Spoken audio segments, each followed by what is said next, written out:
Mesdames, Messieurs, peuple congolais,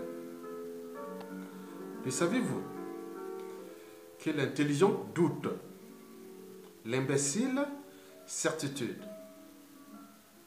Eh bien oui, Mesdames, Messieurs, peuple congolais, avec ma modeste expérience intellectuelle et politico-intellectuelle, et je dirais même sociale d'ailleurs, de cette France-Afrique qui continue de nous déclasser, déciviliser et déshumaniser. Et oui, j'ai cette modeste expérience de cette France-Afrique. Eh bien oui. Le cas Sassou Nguesso est un cas d'école de cette France-Afrique qui nous oppresse, qui nous divise, qui nous tue et qui entraîne vers le bas une partie d'un continent, c'est-à-dire l'Afrique francophone, c'est-à-dire aussi le bassin du Congo, qui regroupe à lui seul 100% des dictateurs de la sous-région. Eh bien oui, quand vous cherchez un dictateur liberticide, antisocial et criminogène, une seule direction en Afrique, l'Afrique francophone et notamment le bassin du Congo. 100% des régimes politiques à caractère dictatorial, liberticide, antisocial et criminogène. Et ces régimes politiques sont 100% France-Afrique et donc ils parlent la langue française. Est-ce que le fait d'être français ou parler français vous prédispose en Afrique d'être dictateur, criminel et assassin? Donc, il y a bien d'autres enjeux. Donc, la situation du Congo-Brazzaville, par exemple, il suffit qu'Emmanuel Macron prenne le téléphone, appelle M. Denis Sassou Nguesso. Ça suffit. Ça arrête. Parce que l'employeur de Sassou Nguesso est tout justement l'Élysée. Et d'ailleurs, c'est à France-Afrique, au niveau de l'opinion française, commence à déranger. Plus d'un Français sur deux. Parce que cette France-Afrique est gérée de manière opaque. Et les conséquences sont visibles au niveau des migrations, au niveau des coûts fiscaux et autres. Donc il faut contribuer pour... Voilà, il y a des impacts même politiques. Il suffit que Macron appelle M. Denis Sassou Nguesso, arrête, ça suffit. Sassou arrête. Sassou va arrêter. Et pourquoi il ne le fait pas? Pourquoi il ne le fait-il pas? Mais parce que les enjeux de cette France-Afrique à l'échelle du bassin du Congo ou de la CEMAC et notamment aussi du Congo-Brazzaville dépassent largement la conscience d'Emmanuel Macron.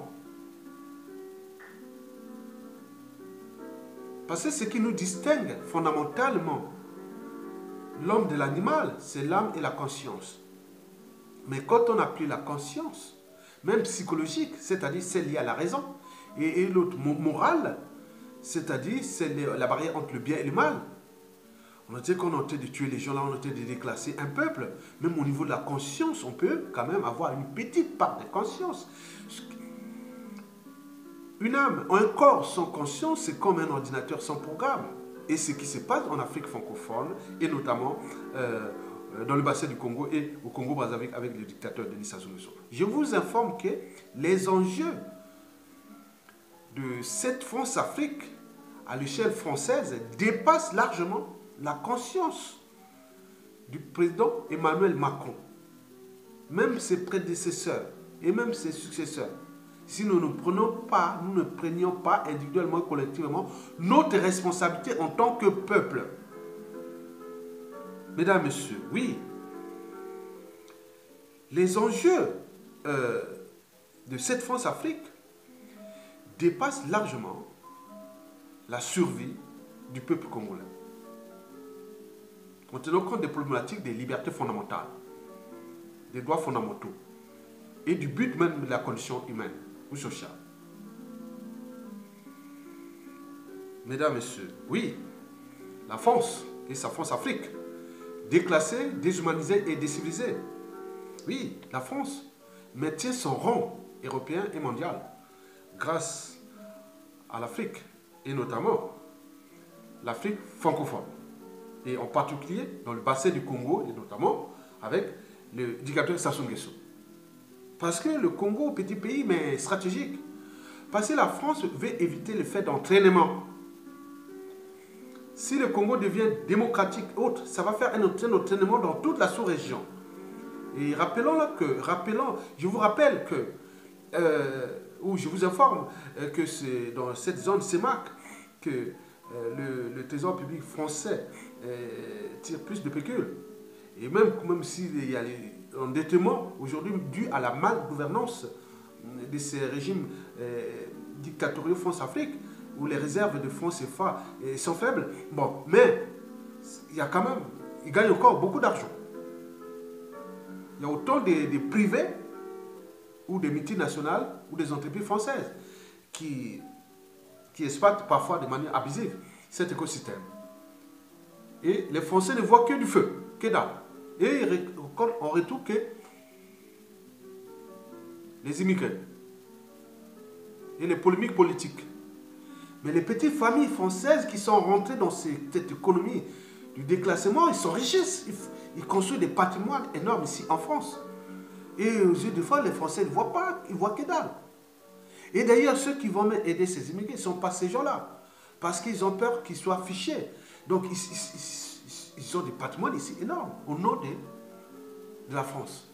Et ça commence à poser bien des soucis. Eh bien oui. L'Afrique francophone, qui regroupe 100%, l'Afrique francophone à l'échelle du bassin du Congo, 100% des régimes dictatoriaux. Et vous ne vous rendez même pas compte. Donc, bien sûr, les solutions existent. J'ai donné plein de solutions. Qui tout d'abord des retours d'expérience. Il y a des solutions, des retours d'expérience. Le cas de l'Allemagne en 1920, quand il a perdu ses colonies de l'Afrique. Bon. Il a réformé ses mentalités, habitudes et comportements coloniaux vis-à-vis de l'Afrique. Et aujourd'hui, depuis les années 20, près de 90 ans, plus de 90 ans, l'Allemagne est toujours la première puissance économique d'Europe. Et 4e du monde. Prenons le cas de l'Angleterre. L'Angleterre s'est affranchie de l'Afrique anglophone. Et c'est d'ailleurs en Afrique anglophone qu'on regroupe le plus nombre de démocraties, de dynamismes économiques. On ne vient pas conspirer contre les électeurs, contre les peuples qui choisissent leurs représentants intelligents, de merde ou imbéciles ou contre. Qu'est-ce que ça peut faire? Ils ont choisi ce monsieur. Mais pourquoi vous venez conspirer toujours contre la volonté de ces peuples en utilisant des intelligences, des stratèges et de la matière d'ailleurs, puisque ceux qui sont là, qui sont autour ou qui travaillent avec ces régimes-là, vous prenez leur conscience ou même leur intelligence, c'est au-dessus de la petite intelligence, sinon ça cesserait. Parce que ce qui se passe quand on les utilise, ça ne se passe pas chez les Arabes, ni chez les Indiens, ni chez les Asiatiques. Mais pourquoi ça ne se passe que chez les Noirs, et en particulier l'Afrique francophone? Il y a un problème. L'Angleterre s'est affranchie de l'Afrique anglophone, mais elle est là toujours présente. Elle est dynamique. Avec le Brexit, il va encore venir en puissance d'un point de vue économique, puisque l'avenir de l'Angleterre, sortie de l'Union européenne, se joue désormais en Afrique. Donc il va faire plus de dynamisme économique en Afrique anglophone, consommateur de leurs produits et services. Il y aura des impacts aussi dans l'Afrique anglophone. Le cas du Rwanda est sorti de l'Afrique France-Afrique et est allé en Afrique anglophone. Regardez le dynamisme économique, malgré la dictature. Mesdames et messieurs, ben oui. Donc il s'agit bien sûr demain de la réforme des mentalités et des comportements. Et tout ça, il y a des solutions. La vie, c'est comme à bicyclette. Pour garder l'équilibre, il faut avancer. Mais la France, à cette échelle, c'est comme si c'est bloqué. Je vais me donner dans ces solutions, dans une vidéo qui a dû avoir 300 ou 400 lectures. Je dis non, mais faisons comme le système de dépressurisation. Quand vous êtes au fond, en plongée sous-marine, pour remonter, vous avez des paliers. Vous remontez par paliers. Donc nous, avec ces problèmes de bases militaires, de francs CFA et autres, on peut monter par paliers. Oui, avec des objectifs. Mais là, c'est le statu quo total. La France règne en maître, contrôle les militaires, les territoires là-bas. Et autres, les dictateurs et autres. Mais ça devient un problème. Donc si vous ne vous rendez pas compte du danger qui guette cette France, et le revers sera brutal. Et à ce moment-là, la France aura déclassé brutalement. Donc il faut anticiper. Mesdames, Messieurs, peuple congolais, une conférence internationale sur le Congo. Et pourquoi faire? Nous avions appelé ça avec des représentants. Je ne sais pas où est-ce que c'est sorti cette idée. Conférence internationale sur le Congo. Et pourquoi faire? Et cette idée est d'ailleurs pensée dans la zone France-Afrique, en France. Mais arrêtez. On ne peut pas être au four au moulin, juge et avocat. Ne prenez pas les gens pour des imbéciles. Mesdames, Messieurs, j'ai ma part d'analyse, de point de vue en tant que Congolais. Parce que la situation là touche le pays, mon pays, le pays de nos ancêtres, nos terres où vivent 99% de nos familles et autres. Donc, moi j'ai aussi, en tant qu'intellectuel, en tant que Congolais libre, dégagé, je peux donner mon point de vue sur cette situation. Une conférence internationale sur le Congo. Et pourquoi faire? Vous savez que le dictateur Denis Sassou Nguesso,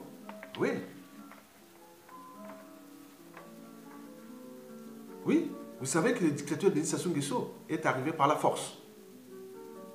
Il repartira que par la force. Le dictateur Denis Sassou Nguesso ne comprend que le langage de la violence. Le langage des pétards, des armes, des munitions. Il ne sait que ça. Pourquoi? Parce que d'abord, c'est un dictateur.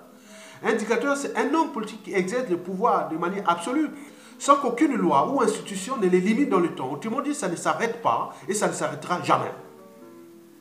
Jamais. Donc, pour le faire partie de là, il s'agira bien sûr d'un rapport de force. Parce que Sassou Nguesso, c'est d'abord un putschiste. Donc, il connaît que le langage des armes, des violences. C'est pourquoi il utilise la violence contre le peuple.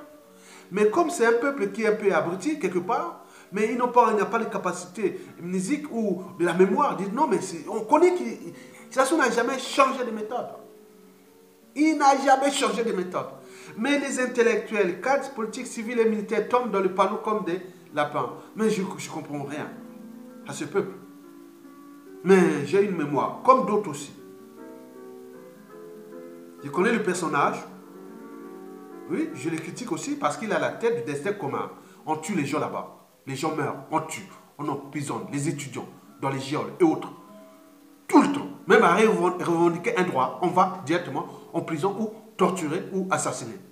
Vous croyez que c'est vous croyez quoi? Le monsieur a nous fabriquer une poudrière durable au lieu d'arrêter, de dire stop avec les contentieux historiques à venir. Ce qu'il fait là, il a le monopole de ça.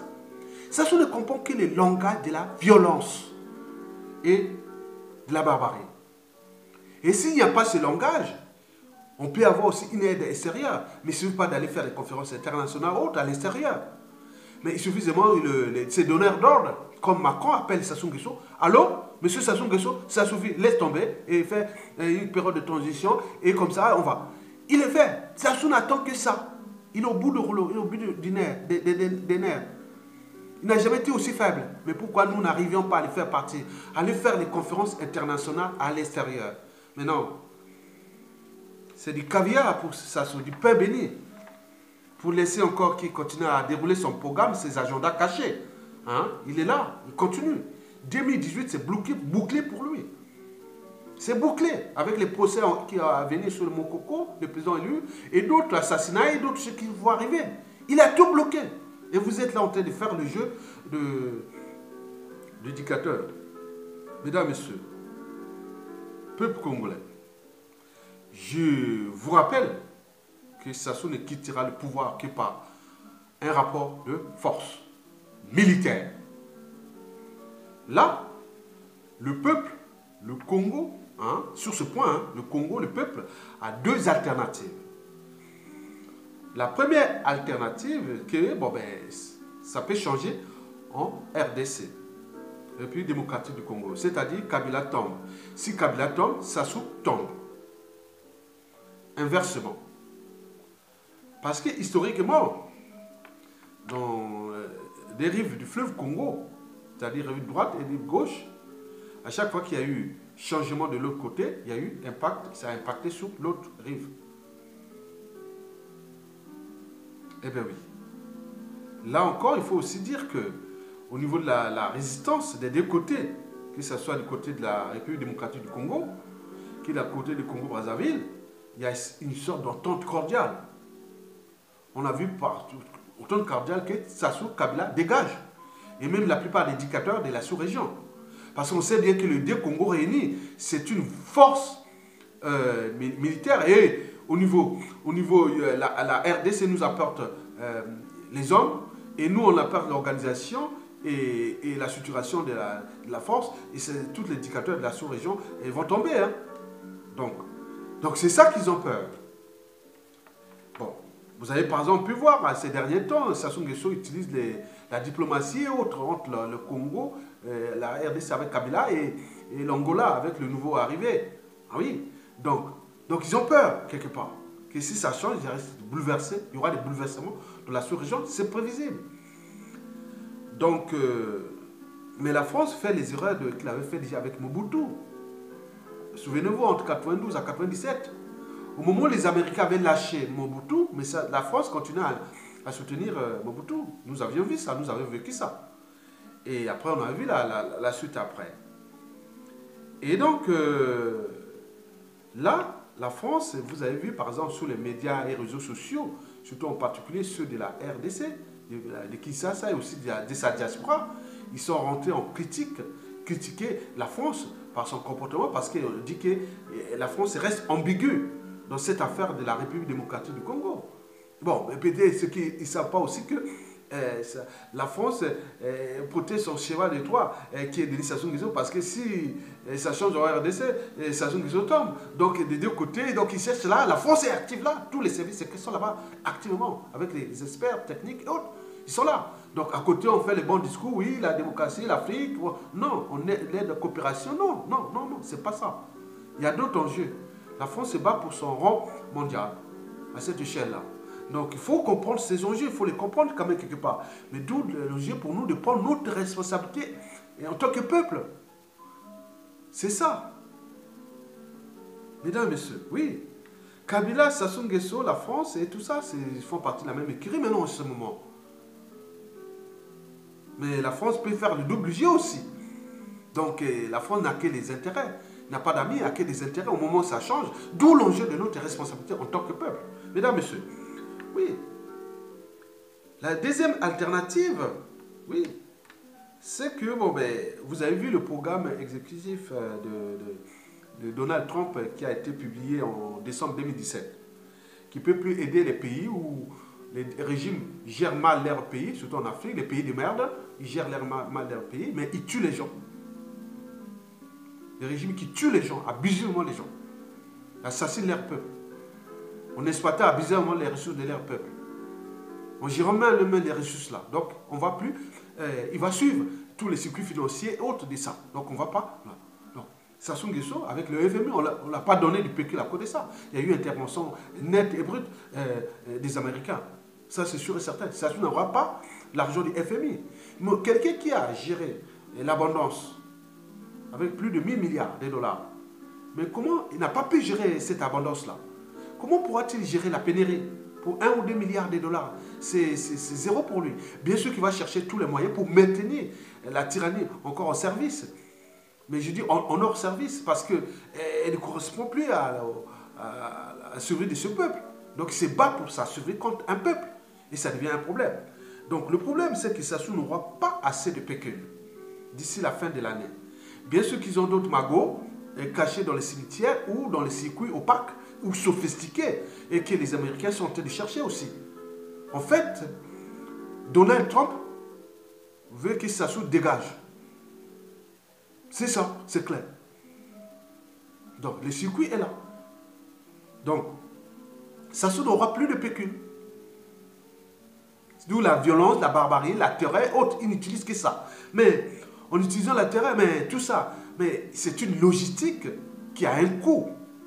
La logistique a un coût. Et ce coût est financier. Mais il faut le payer, il faut l'entretien de ce matériel. Il faut le renouvellement. Mais là, il n'y a plus assez de pécule. Donc, qu'est-ce qu'il va faire? Le matériel vieillissant. Hors service, il faut le réparer, il faut tout. Bien sûr qu'il y a d'autres circuits qui passent par la République démocratique du Congo, chez Kabila, d'où l'intérêt de maintenir Kabila en service, ou par le Rwanda, et pour le faire venir du Rwanda et de la République démocratique du Congo, directement à l'aéroport international privé de Sassou Nguesso à Olombo. Donc c'est ça.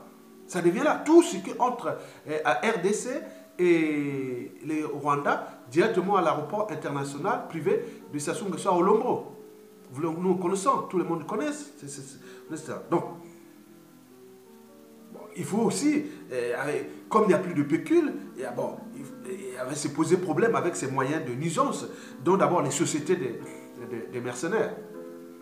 Donc il faut les payer, les mercenaires. Ils sont là. Il faut payer aussi la police politique. Oui, il faut payer aussi son armée clanique. Et n'oublions pas la garde prétorienne. Et tout ça demande de l'argent. Il faut l'argent. La priorité est là. La priorité, ce n'est plus ni la condition sociale des agents de l'État. Non, c'est que cela. C'est-à-dire les armées claniques, la garde prétorienne, les mercenaires, et la police politique et les moyens de renseignement, plus les quelques circuits d'achat de conscience et surtout notamment la logistique. Donc c'est là. Mais quand il n'aura plus cette logistique, elle sera périmée. Mais à ce moment, il deviendra très affaibli. D'où pour certains militaires qui guettent déjà au pouvoir. D'où pour les conseils de dire, regroupez-vous avec des militaires qui ont l'esprit comme vous, du nord au sud, de l'est à l'ouest. Vous pouvez agir à tout instant. Contrôler par exemple comme l'on fait facilement les Zimbabwe au Zimbabwe. Hein? Même les militaires du Zimbabwe se moquent des militaires congolais. C'est pas possible. Vous, c'est très faible. Non, voilà. Donc, attendez. On est question de vie et de mort. Un pays qui risque de disparaître. Ce n'est plus, il ne faut pas faire le jeu. Hein. Au moment où vous faites vos petits combines de conférences internationales ou autres, mais là-bas, les gens meurent.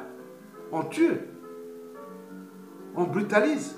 Et n'oublions pas la condition sociale. Elle est déjà catastrophique. Le problème de l'eau insalubre et empoisonnée. Le problème des soins. Il n'y a plus de soins au Congo. Plutôt dans la merde. L'alimentation, non plus.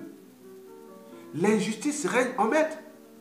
On prend les gens, tout individu qui va à la DGT. À la DGT, on n'entend que ça. Ça devient la caverne d'Ali Baba là-bas. N'oublions pas, surtout, les moyens qu'ils utilisent pour assassiner les gens. Donc c'est énorme. Le pays est en danger. Et vous êtes en train de faire... Non, ce n'est pas des émotions. On n'est pas dans les émotions. Arrêtez les émotions. Parce que même oui, bien sûr qu'il y a des émotions. Ceux qui viennent dire, oh Congo, on va faire la paix, autre. Non, ce ne sera pas ça. Il y a des agents de l'âme, des gens de l'âme qui, je suis qu'il y a un éveil de conscience. Mais au moment où ça tombe, ça sera terminé. On va attraper tous ceux qui ont fait l'apologie des dictateurs sur tous les plans. Ceux qui ont fait l'apologie des dictateurs sur tous les plans. Ils seront traités dans les conditions prévues par l'expression de la volonté générale. C'est-à-dire la justice du peuple. Mesdames, Messieurs, ben oui, je vous informe que ça soit affaibli. Ouais, oui. À ce moment-là, bon, ben, nous pourrons mettre l'armée dans la rue,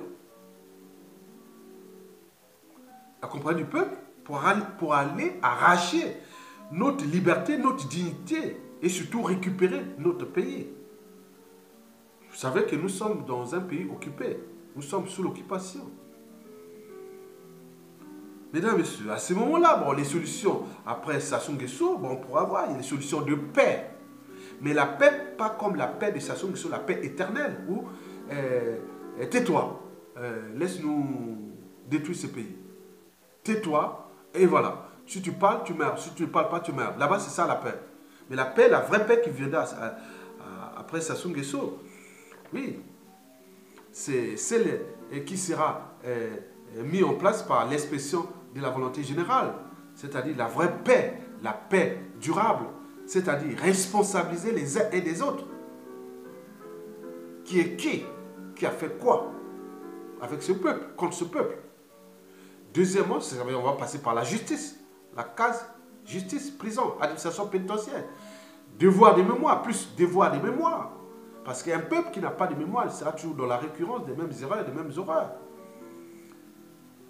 Puis, restaurer l'État et son autorité au niveau administratif, judiciaire, au niveau de la sécurité, de l'éducation, du cadre de vie, etc., etc.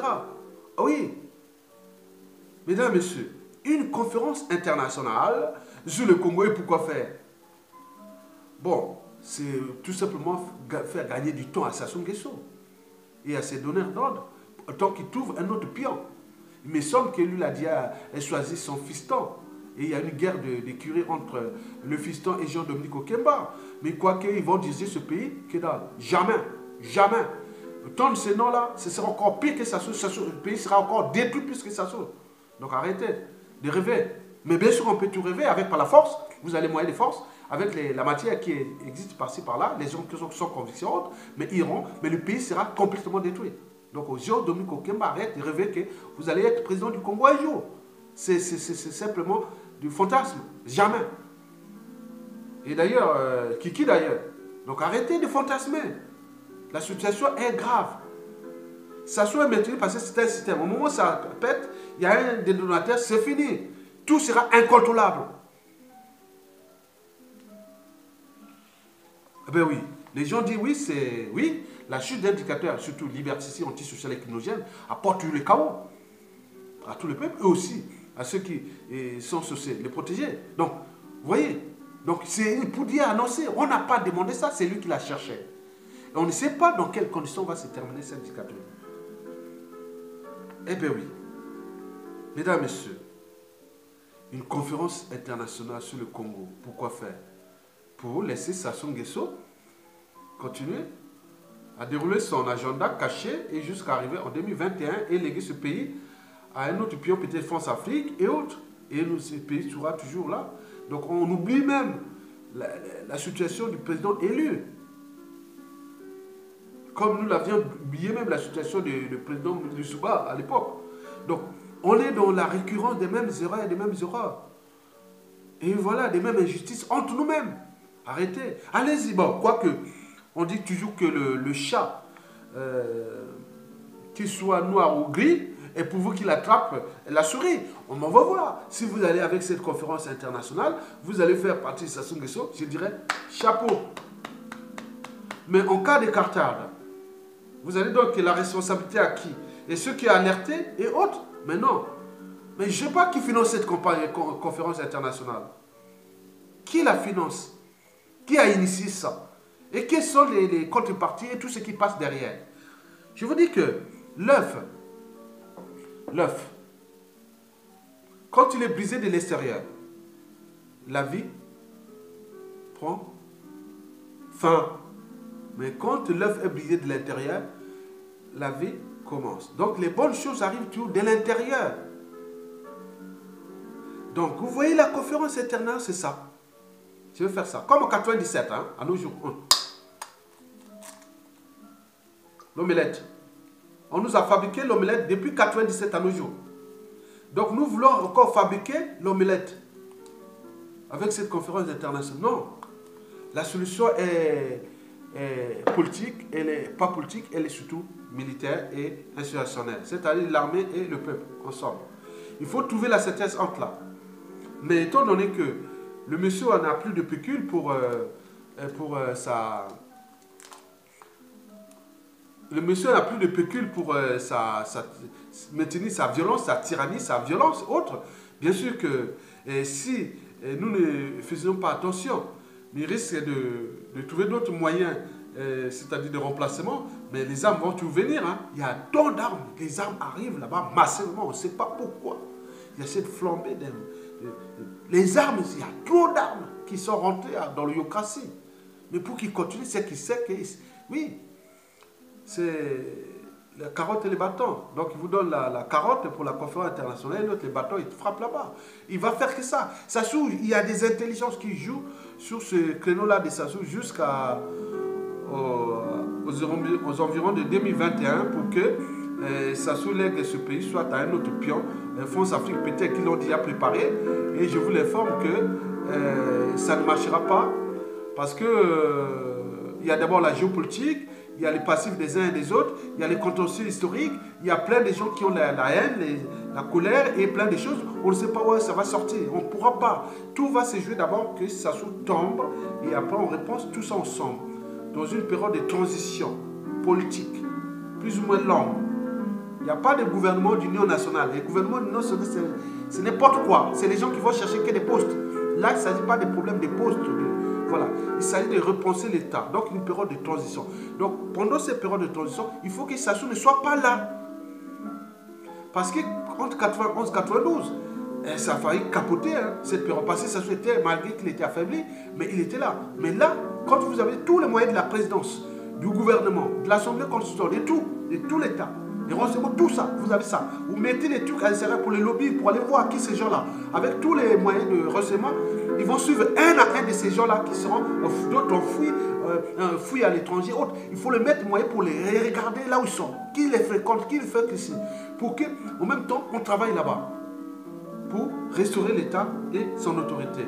Et repenser ces problèmes de crimes, aussi de crimes économiques, voilà, des biens mal acquis, de tout ce qu'il y a. Parce qu'il faudrait des gens pour agiter les neurones. Donc, arrêtez de croire que vous allez réformer ce pays-là avec les gens qui sont venus les détruire. Non, ils sont venus les détruire. Je vous dis sincèrement, ils sont venus les détruire. Donc, nous devons aller ensemble dans le but simplement, comme un processus qui est là, qui se passe sur deux points. Le point périphérique, c'est-à-dire avec nos pays voisins, on va voir comment ça évolue dans des côtés, mais nous aussi, on ne va pas laisser, on va pas se croiser les bras. Mais nous, à l'intérieur du pays, c'est surtout mettre hors d'état de nous ces moyens de nuisance. Donc la décision du FMI fut la bonne. Il faut continuer encore sur tous les moyens de pression pour que tout ce matériel de répression soit hors service. Et à ce moment-là, on prend le contrôle avec le peuple dans la rue. Et donc c'est un processus. Donc vous devez faire ça. Donc ça ne sert à rien d'aller faire vos conférences internationales, d'accord. Mais bien sûr, les gens ont besoin de s'afficher, à lui parler, on a fait une conférence internationale. Non, ça n'a jamais marché. Parce que déjà, personne ne va dans ces pays africains-là. Non, non. Même si c'est, bon, une conférence internationale au Canada, pas au Canada, aux États-Unis, oui, on peut aller. Certains peuvent aller, oui, aux États-Unis. Mais dans les pays où c'est ambigu, autres là, où les services des soldats sont là-bas, attention. Mais je suis sûr que pour ceux qui vont aller faire ces shows-là, mais si ça, en cas d'écartade, si vous êtes souillé, vous serez souillé à vie. Parce que c'est pas bien. Il ne faut pas prendre les risques comme ça. Le but est d'agiter les fonctions cognitives pour voir comment nous allons mettre les moyens plutôt militaires avec ce qui reste. Ce sera quel militaire? Plus insurrection. L'armée et le peuple. Mais pensez des stratégies comme ça. Mais tu sais que on dit que le peuple a toujours raison. Le peuple a toujours la chance. La chance viendra. Elle est déjà proche. Donc d'où l'enjeu d'accès sur les moyens financiers et tout ça pour que ça bloque et qu'il n'ait pas le moyen d'entretien de ses forces. Et à ce moment, il y aura un malin qui va prendre. Allez, ça suffit. Voilà. À ce moment, on n'a pas besoin de chercher des secours. Mais je pense que c'est la fin de 2018. Si les restes sont au pouvoir, le pays est complètement détruit. Parce qu'il n'y aura pas de pécule. Ils vont souffrir là. Donc, même au mois de mars là, on parle de mois de mai, hein, d'ici à mai. Avant même la Coupe du Monde, ça sera chaud. Je vous dis, hein, ça sera chaud. Ça sera chaud. Donc, préparez-vous à Assurez-vous autour des armées, des familles, de l'armée. Voilà, il faut prendre le contrôle du pays et récupérer notre liberté, dignité et sur notre pays. N'attendez pas à vous faire aller. Vous voyez l'œuf là? Et là, on va faire l'omelette là. Nous, on a eu l'omelette depuis 97 dans nos jours là. Vous voulez encore faire 18 et juste ça? Attendez. Je vous remercie. À bientôt.